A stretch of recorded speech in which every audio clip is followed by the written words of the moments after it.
tranquility lived Wanyi, a young Kikuyu girl with ambitions far greater than what her small village could offer. At 17, Wanyi had a fire in her heart, one that could not be easily quenched. She excelled in school, top of her class at Kiriaini Secondary School, with a keen interest in literature. The walls of her school, however, were not the only boundaries Wanyi sought to escape.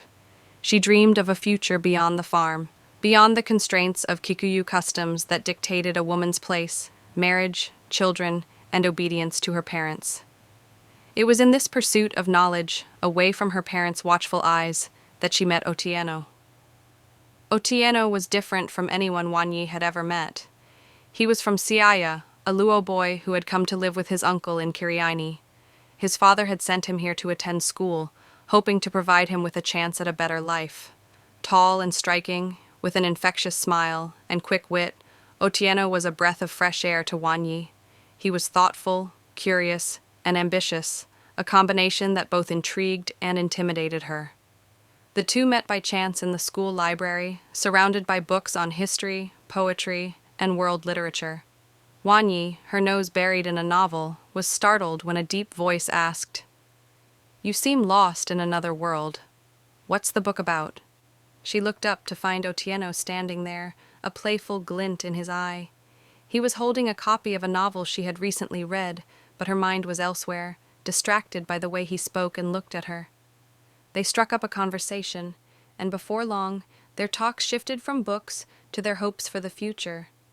Otieno talked about wanting to make a difference in his community, while Wanyi dreamed of studying abroad. The connection was immediate. For the first time, Wanyi felt like she had found someone who truly understood her. He was not just a Luo boy to her, not a tribal outsider, but someone who shared her values and dreams. Slowly, as weeks turned into months, they found time to meet after school, in the quiet corners of the village, hidden from the eyes of their communities. They laughed together, shared their fears, and dared to talk about a future they both yearned for. They fell in love quietly, privately, in the midst of a society that would never approve of their bond. One evening, after a particularly passionate conversation about what they might achieve together in the future, Wanyi returned home to find her father, Mugo, and her mother, Wanjiku, speaking in low, intense voices in the kitchen. "Wanyi is seeing that boy again." Mugo's voice was sharp, full of disapproval. "I don't know why she insists on seeing him," Wanjiku replied. "I can see it in her eyes. She's too taken with him. But we cannot allow this, Mugo. It's not right." Mugo's tone grew darker. "That Luo boy? He is not our kind. Our people do not marry outside of our tribe.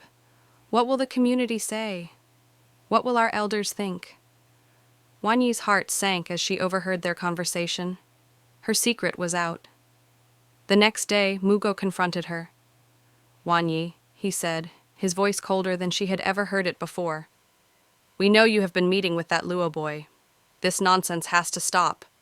You will marry a man of our own people, Mwangi, a good Kikuyu man from the neighboring town. He will provide for you. He will honor you.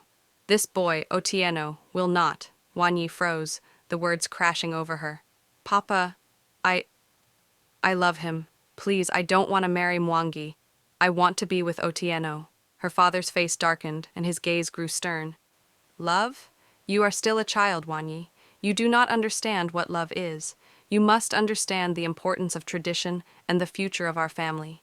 We have worked hard to maintain our place in this community. You cannot throw all of that away for the sake of a fleeting romance." Her mother, though more sympathetic, nodded in agreement. "You know we love you, my daughter, but this is the right thing for you. Mwangi is a good man. You will learn to love him." But Wanyi's heart was already heavy with the weight of their expectations.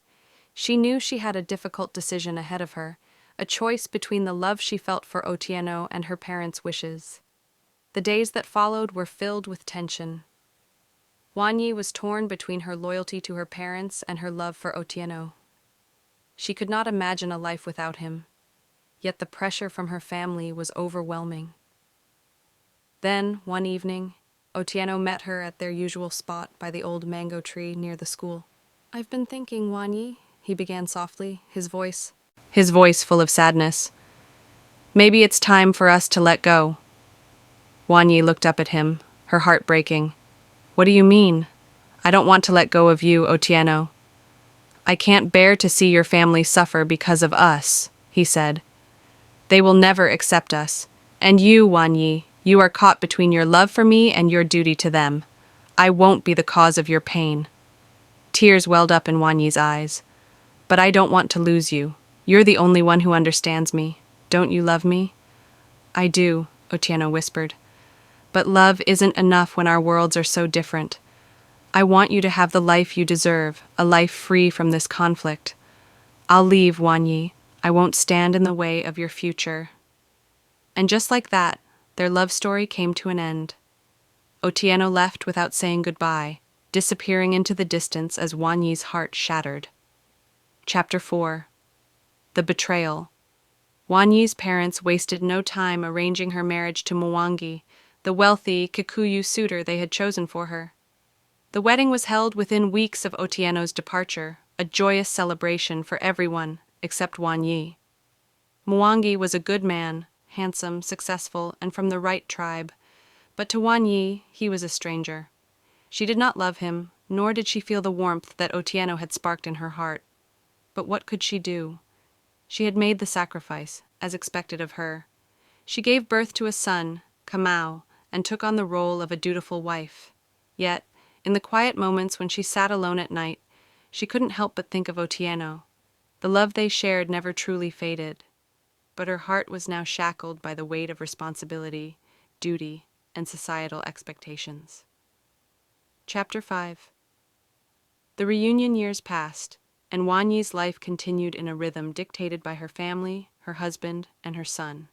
Her love for Otieno had remained a secret, locked away in a place where no one could find it. But fate, as it often does, had its own plans. Otieno returned to Kiriaini one sunny afternoon, a successful businessman with a quiet dignity. He had never married. He had never stopped loving Wanyi. Their reunion was an accident. Wanyi had gone to the local market to buy some vegetables when she turned a corner and saw him standing there, as tall and handsome as ever. For a moment, time stopped. Her heart skipped a beat. Otieno? Her voice was soft, uncertain, but her eyes betrayed her, filling with a mix of surprise and longing. Wanyi, Otieno said her name as though it were a prayer. I never thought I'd see you again. They stood there, silent, taking in the years that had passed. The world around them continued, people bustled past, but nothing seemed real. The only thing that mattered was that they were standing in front of each other again. Their conversation started with awkward pleasantries, but soon the floodgates opened. They spoke of their lives, their choices, the pain of the years apart. Wanyi told him of Kamau, of her strained marriage to Mwangi, and of how she had never stopped thinking of him. Otieno confessed that he had never married anyone else, that his heart had remained hers. I've waited for you, Wanyi, he said quietly. I've always loved you. Tears welled up in Wanyi's eyes as she stepped forward, taking his hand in hers. And I've always loved you. For the first time in years, Wanyi felt a sense of peace wash over her. The choice she had made years ago, the path her life had taken, was no longer a burden. She had found her way back to the one person who had understood her from the very beginning. Their reunion was not without complications. There was her son, her husband, and the expectations of their families to navigate. But in that moment, they knew that love, though delayed, could still be rekindled.